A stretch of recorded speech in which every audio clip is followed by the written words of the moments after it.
Hello, Steve. Hello, Helia. How are you I'm today? great. Thank That's you. good.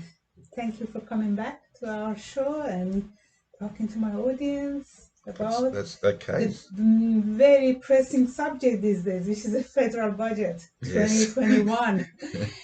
So, here last week the budget came out, and as usual, people put their winners and losers of budget. But to be honest with you, I don't really see it that way to say precisely which one is the winner, which one is the loser, because it's all about the perspective, Correct, yes. how we look at it. But I'm sure at the end of the day, we are just trying to, or the government is trying to help the country to get back, go through this COVID nonsense, and the economy will be recovered, and hopefully all Australians can, have a better life. So that's what it's about. Yes, Um, exactly. quite a simple budget this year. Not a great lot from a tax point of view, but there's still some changes that are happening and some benefits. Um, yes, where would you like to start? Sure. So the first thing I'd like to know is that, okay, if we categorize it, see that, okay, how the budget this year, I mean, what area? Because I know, okay, in the area of health, and when I say health, is both health and mental health. So how do you see the budget? Have they, improved, or have they put more money towards it, Well, or less money? they're certainly saying that they're putting millions of dollars more to help with the health of each and every Australian. We're going through hard times of mental stress and depressions, and so the government has committed $998 million worth of over Wow. the 4 years for helping with family violence and Wow. associated Yeah. matters with that. Of course, especially that one is for towards women. Correct. Yes, because the women is especially after all these things happened in politics last year, unfortunately, or they were happening in Canberra, and now Yes. the government is emphasizing more on women. Correct. So otherwise, of course, at the end of the day, it's all for us, everybody, because whether it doesn't matter is a man and or woman, we both know that unfortunately even there are men who have been a victim as Correct. well. But in reality is even though it is the case, but women, the government is putting that much money just for domestic violence and Correct. prevention, and also looking after those families who are going through domestic violence too. So hopefully, in this day and age, we get rid of this. Correct. And it's certainly a lot of money, isn't it? That's a lot of money they That's put in that basket. So some of the things that where I like to concentrate on, of course, as an accountant, is the tax side of things. yes, please. And so, as I say, not a lot of change. They've increased some tax offsets that they're going to extend. There's a change to the Medicare levy thresholds. There's a big change to the tax residency Mm, status of an individual. That's something that's been a problem for a long time now, and this year the government has put a simpler process in place. So great. that's something that we're looking forward to as accountants. It does cause us a lot of issues. Other areas that they're looking at from tax is trying to reduce some compliance costs. Not a lot there, but once again, they always say that they're reducing client costs and red tape. So there's a bit of coverage in that area. They're making changes to the employee share schemes. Mm, As you're aware, a lot of corporate entities reward their workers with shares, and they do this through a specialised employee share scheme approach. There's other changes to the tax laws that they're extending some of the depreciation that we're able to claim. So that's continuing on for another 12 months. There's the loss carryback rules for companies that have been continued. And there's self-assessment of depreciating assets continuing to large entities, okay. which didn't happen in the past. Um, yeah, there's quite a bit there. Um, Yeah, where shall we start? Sure, I'm sure people want to know the exact dollar amount because that will be at the end of the what everybody needs to know. Okay, So let's say talk about tax. That's the all main right. things. Let's look at the first one: low and middle income tax offsets for the Mm-hmm. 2022 year that's going forward. It's broken up into different brackets. It has a total of $1,080 or $1,080. That's a rebate to the low and middle income taxpayers. So they say that's going to cover quite a high percentage of Australians. Um, we're actually looking at where if you receive $37,000 or less, you'll get up to $255 rebate. Mm-hmm. However, those that receive up to $90,000 a year will receive $1,080 rebate. Okay. Any of those that go over the $90,000, well, they're going to receive a thousand. They'll receive 3% of the excess of $90,000. So Okay. they'll be scaled backwards. That's going to do. So I'll say that Sure. again: 3% of the excess over $90,000. So that's Okay. quite a change. Um, the next change is the Medicare low income thresholds Okay. have been increased for singles from 22,801 Mm-hmm. to 23,226, so a Okay. slight increase Great. in line with indexation. The family threshold will be increased from 38,474 to 39,167, Yeah, once still again the in same. line with inflation. Yeah. The thresholds for single seniors and pensioners will be increased from $36,056 to 36,705. Oh, Small amounts, yes. but Was it nonetheless, even more to even do it? yeah. The family threshold for seniors and pensioners will increase from 50,191 to 51,094. So once again, Okay. not large Not increases, flashing. but Yeah. they're there. That's the main importance. And it's interesting to note that there's no Medicare payable for a single pensioner until they reach $36,000. So that's Okay. quite good Yeah. if you look at it that way. And for each dependent or child or student of a family income, the threshold's increased by a further $3,597, which is up from a Mm. whopping 3,533 in the previous Yeah. year. So they're small amounts, but Yeah. nonetheless they are positive. Yes, of course. It all adds up. Yes. The next topic is the residency status. Yes. Yeah, Um, please. this has had a major overhaul. The major changes in the past, we've had to look at a number of factors. We've had to look at days in the country, in Australia, Mm. in or out, but in. We've had to look at whether they're a member of public service superannuation funds. We've had to look upon intent of the individuals. What's their intents? Where's their livelihood possessions? Okay. Their worldly belongings, amongst other factors that we've had to look. And the government has turned around and said, well, okay, this year going forward, providing this receives royal assent, of course, we'll look at factor number one. If you're here for 183 or more days in Australia, you're considered to be a tax resident. Okay. Okay, advantages and disadvantages. But they've changed it to that. If you can't satisfy that test, then you can start going to all the alternatives Okay. and get into the complication. Yes, yeah, of course. We don't Um, want to bore people now with the complications now. yeah. But interesting, what would happen for those people who, because of COVID, they are stuck in another country now? That would be the tricky one. Well, then they're going to have to start and looking at all the alternative tests. Mm. What was their intentions? Where are all their worldly belongings? How long Okay. have they already been away? Are they married or Okay. in a de facto relationship or a form of relationship? Yeah. Um, and all those factors would need to be taken into account Hmm. before a decision could be made. Okay. All Okay, and right. obviously it would be up to the tax commissioner to make that final decision. All right. Okay. And obviously, we're talking about for the tax purpose, if Correct, their residency is there. correct. Yeah. Okay. It may also be down to the immigration Exactly. That's status what. as well, Yeah. but that's the alternative areas Yeah. that could be looked at. Sure. Sure. All right. Great. And what's next? Okay, what's next? Let's have a look at my budget papers here. Yeah.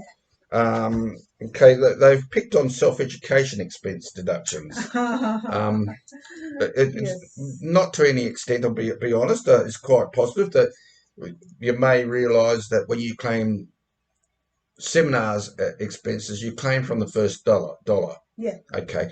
Well, with self-education is where you receive a certificate Mm-hmm. from an approved education provider.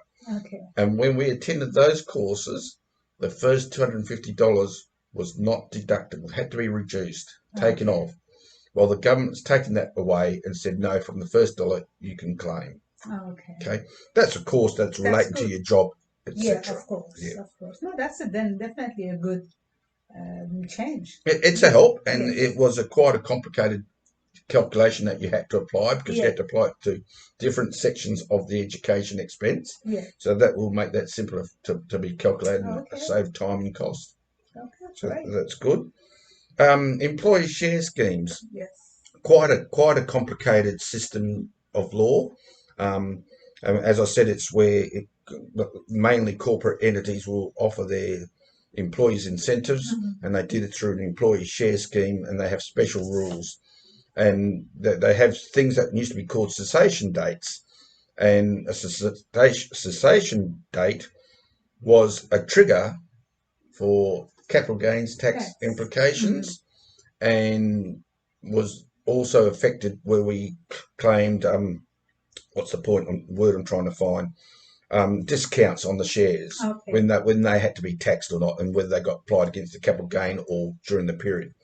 Well, the government has seen to reduce red tape in this area, and they've removed the cessation of employment as a taxing point.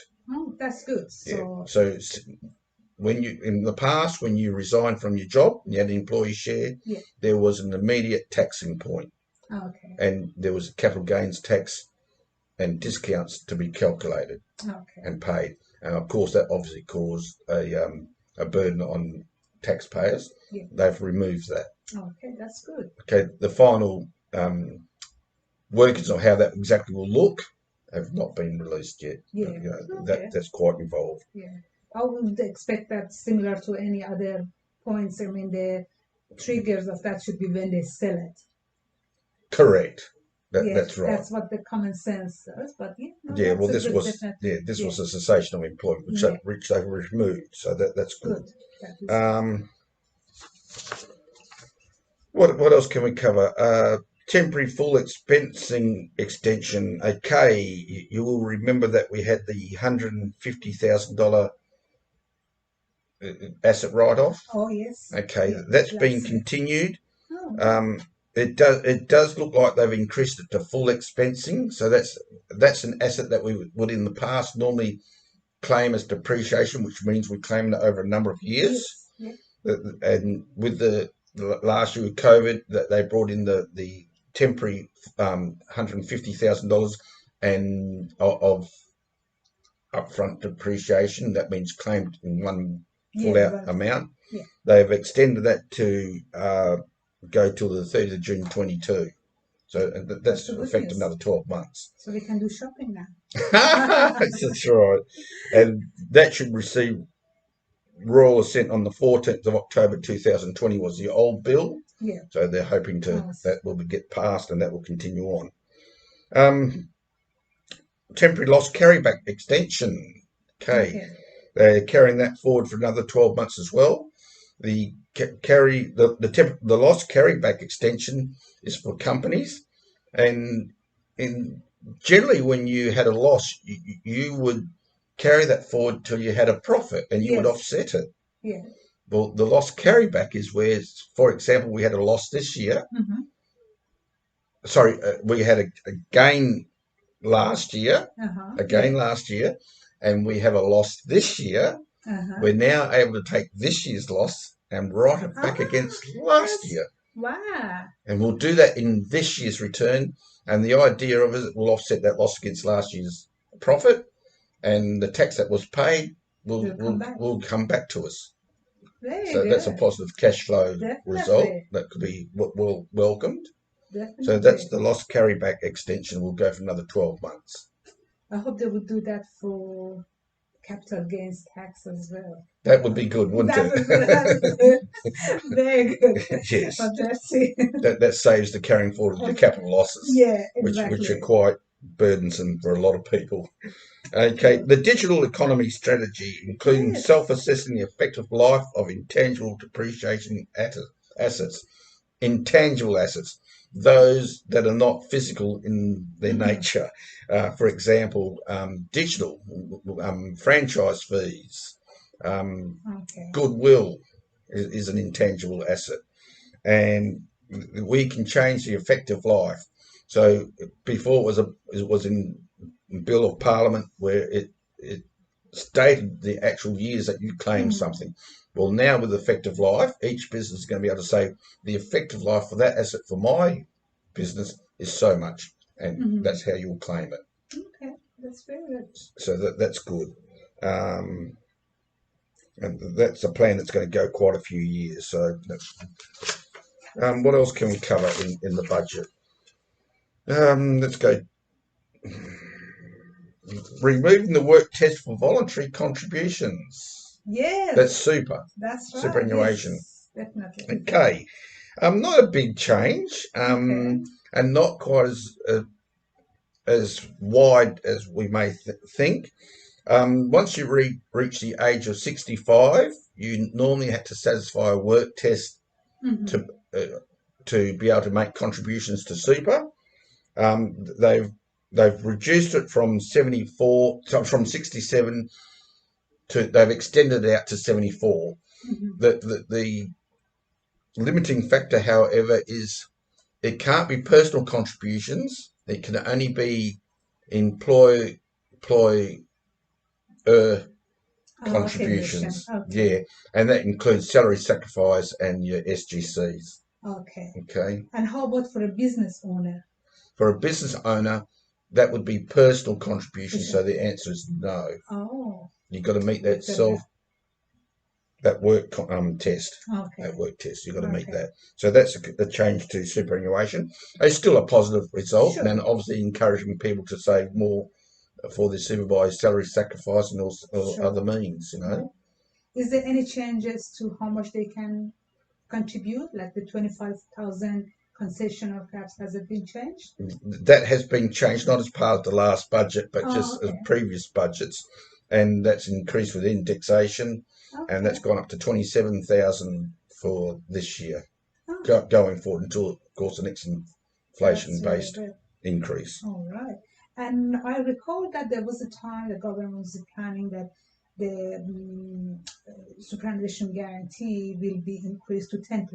That's but correct. They put a pause for it. But how about now? No, that's Is there any as I'm news on aware, that? that's still changing on the 1st of July. Oh, good. So it's going to go to 10%. Okay, because at the moment it's 9.5. 9.5, correct? Yes. Yeah. So because they was supposed to go from 9.5 to 9.75. That's correct. But I think that didn't happen. Now probably it's going to jump to 10%. Oh, to 10%. That's correct. That's very good. Okay, so we've covered that. Now, they've reduced the age limit for the downsizer contributions. The downsizer contributions is where you sell your house because you want to go into something smaller. You no longer need the larger house, and you take that difference in cash flow that you received and you contribute it to your superannuation. Okay. Okay. It was you had to be above 65 years, 65 or above. They've now reduced that down to 60 years. Oh, that is a good. Okay, so that's well, certainly a timing increase. Okay. And something to look at for older couples wanting to boost their superannuation and work out whether it's viable for them. I would suggest, however, that you go to your accountant and you certainly look at the figures, because you've got to allow for the fact that this is one of those hidden benefits that's not quite what the government outmarkets it to be. You've got to sit there remembering that for a single, we have up to you can be receiving up to $36,000 tax free. Yes. So you know, with your rebates. So you certainly need to look at that strategy first. Of course. And because, if they put the money in super, you can't just take it from bank account and say, oops, I made a mistake. That's right. That's why you need to go see accountant before you do that. And Yes. we've got to compare it with the fact that you're receiving less than 1% interest these days. So Yeah, there's not much of exactly. a benefit to be gained. Exactly, exactly. Okay. Okay, they've also relaxed the residency status for self-managed superannuation funds. Excuse me. That's a little bit more of in-depth coverage. Simple terms, when you're in a self-managed super fund, the management of this fund must remain in Australia for at least 6 months. Well, it can't be shorter than 6 months, is what I'm trying to say. Well, now they've increased that to 2 years. Oh, Okay, so good. that will help a lot of people. For those Definitely. who've got the pleasure of travelling more than 6 months, Yes. and not at this time in No, their of life. course, no. What else can I cover? Okay, that's really basic what's happened. There's been changes to the first home savers scheme where they've Yes. increased the thresholds from 25 or whatever it was. They've gone up to $50,000. It's from 30,000 to 50,000, should I say, Okay. to assist first home buyers in raising the deposit more quickly, Yes. and certain other changes. Not a lot more from a tax point of view, Helia. Oh, okay. And how about anything to do with negative gearing? No No changes. changes. That's good. Mm. No news is good news. No news is good news, especially with negative gearing. Yes, yes, of course. We all wanted to have that. Yeah. Yes, as you remember, that was our last voting Hmm. story. That was why the existing government got in, because obviously the rest of us didn't want negative gearing taken away from us. Exactly. That doesn't make sense. Already the rent is gone up. Imagine if they take out the negative gearing. Correct. I'm sure we all landlord we're going to put more the rent up. So Correct. it has to cover some. It's got to be covered somehow. Yeah. That's correct. Yeah. Oh, that's good. Wonderful. Well, I'm sure there is a lot more to know for people. Depends on the individual circumstances. So whether, let's say, if you got some inheritance money, before you direct that money to your super or do anything with it, you need to talk to an accountant. You need to talk to someone who knows how the system works and how to make the use of your own money. So just remember, a taxman or accountant is not somebody you see only once a year. Correct. He is the most friendliest person that you can have in your business because, or even in your individual life. Doesn't mean that you need to have a business. That's to have correct. An accountant. So we have so many clients who they are CEOs and earning $500,000 a year income. So definitely they need to have a good accountant. That's to direct correct. their money. So All right. wonderful. Thank you, Please Helia. contact Steve directly. Of course, we're going to put his details there. And mention that you contacted him through this video, and I'm sure he's going to look after you as always. I certainly will, and I'm always pleased to help my clients. Thanks, Helia. All right. Good to see you.